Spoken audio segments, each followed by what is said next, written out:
ಡಿ.ಕೆ. ಶಿವಕುಮಾರ್ ಎಂಬ ಹೆಸರಿನಾದ ನಾನು ಕಾನೂನು ಮೂಲಕ ಸ್ಥಾಪಿತವಾದ ಭಾರತದ ಸಂವಿಧಾನ ವಿಷಯದಲ್ಲಿ ನಿಜವಾದ ಶ್ರದ್ಧೆ ಮತ್ತು ನಿಷ್ಠೆಯನ್ನು ಹೊಂದಿರುತ್ತೇನೆಂದು ನಾನು ಭಾರತದ ಸಾರ್ವಭೌಮತ್ವವನ್ನು ಮತ್ತು ಅಖಂಡತೆಯನ್ನು ಎತ್ತಿ ಹಿಡಿಯುತ್ತೇನೆಂದು ಮತ್ತು ಕರ್ನಾಟಕ ರಾಜ್ಯದ ಮುಖ್ಯಮಂತ್ರಿಯಾಗಿ ನನ್ನ ಕರ್ತವ್ಯವನ್ನು ಶ್ರದ್ಧಾಪೂರ್ವಕವಾಗಿ ಮತ್ತು ಅಂತಃಕರಣಪೂರ್ವಕವಾಗಿ ನಿರ್ವಹಿಸುತ್ತೇನೆಂದು ಭಯ ಅಥವಾ ಪಕ್ಷಾತೀತವಲ್ಲದೆ ರಾಗ ದ್ವೇಷವಿಲ್ಲದೆ ಎಲ್ಲ ಬಗೆಯ ಜನರಿಗೆ ಸಂವಿಧಾನಕ್ಕೆ ಮತ್ತು ಕಾನೂನಿಗೆ ಅನುಸಾರವಾಗಿ ನ್ಯಾಯಯುತವಾಗಿ ಮಾಡುತ್ತೇನೆಂದು ನನ್ನ ಅಜ್ಜ ಗಂಗಾಧರಜ್ಜನ ಹೆಸರಿನಲ್ಲಿ ಪ್ರಮಾಣ ಮಾಡುತ್ತೇನೆ.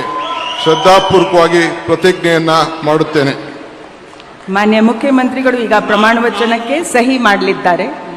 ನಾನು ಡಿ.ಕೆ. ಶಿವಕುಮಾರ್ ಎಂಬ ಹೆಸರಿನ ನಾನು ಕರ್ನಾಟಕ ರಾಜ್ಯದ ಮುಖ್ಯಮಂತ್ರಿಯಾಗಿ ನನ್ನ ಪರ್ಯಾಲೋಚನೆಗೆ ತರಲಾಗುವ ಅಥವಾ ನನಗೆ ತಿಳಿಯದೆ ಬರುವ ಯಾವುದೇ ವಿಷಯವನ್ನು ರಾಜ್ಯದ ಮುಖ್ಯಮಂತ್ರಿಯಾಗಿ ನನ್ನ ಕರ್ತವ್ಯವನ್ನು ಮುಕ್ತ ನಿರ್ವಹಣೆ ಅಗತ್ಯವಾಗುವುದೆಂದು ಸಂದರ್ಭದಲ್ಲಿ ಅಲ್ಲದೆ ಅನಾತ್ಯ ಯಾರೇ ವ್ಯಕ್ತಿಗೆ ಅಥವಾ ವ್ಯಕ್ತಿಗಳಿಗೆ ಪ್ರತ್ಯೇಕವಾಗಿ ಅಥವಾ ಪರೋಕ್ಷವಾಗಿ ತಿಳಿಸುವುದಿಲ್ಲ ಅಥವಾ ಬಹಿರಂಗಪಡಿಸುವುದಿಲ್ಲ ಎಂದು ನನ್ನ ಅಜ್ಜನ ವೀರ ಗಂಗಾಧರ ಅಜ್ಜರ ಹೆಸರಿನಲ್ಲಿ ಪ್ರಮಾಣ ಮಾಡುತ್ತೇನೆ. ಶ್ರದ್ಧಾಪೂರ್ವಕವಾಗಿ ಪ್ರತಿಜ್ಞೆಯನ್ನ ಮಾಡುತ್ತೇನೆ.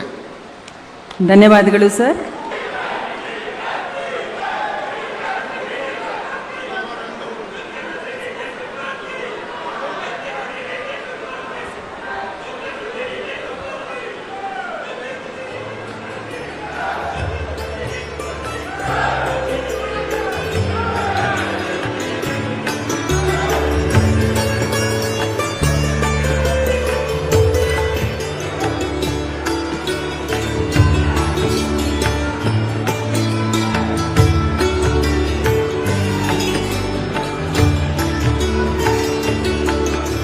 ಮಾನ್ಯ ಮುಖ್ಯಮಂತ್ರಿಗಳಿಗೆ ಹೂಗುಚ್ಛೆಯನ್ನ ನೀಡುವ ಮುಖಾಂತರ ಮಾನ್ಯ ರಾಜ್ಯಪಾಲರು ಅಭಿನಂದಿಸಲಿದ್ದಾರೆ.